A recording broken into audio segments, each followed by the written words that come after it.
God has a plan for your life, but if you are going to harbor your level of regret and judgment against yourself, well, then you're playing God.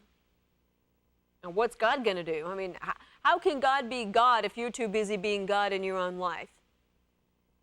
So if you've made that mistake and you didn't say anything, and you know what's fascinating about this is that more women that have abortions in America are in the church every Sunday, and more than half of those that are in the church are even married, according to the American Family Association, and I could pull up the rest of those statistics for you, but I want to address that because it's keeping women in bondage, and we need to see that there is no life living in regret.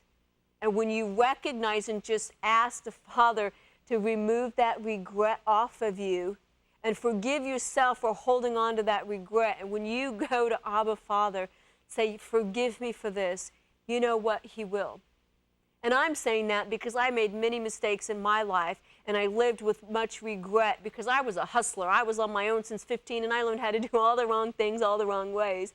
And then I had to become dependent upon Him. And so I had to change. I had to step up to the plate and do things the right way for the right reason with the right attitude for a right God for the right outcome. And I didn't know what that meant. I didn't know what it looked like. But I know that His word right here is very true. And so this is where when we tie in regret and how it keeps us living in unforgiveness, we have got to get rid of both of them. They're like cousins. You know, they're not twins, but they're cousins. And so it fascinates me when people say or think, and I'm not calling anyone out, but when people say, oh, I forgave, do you know what forgiveness really is?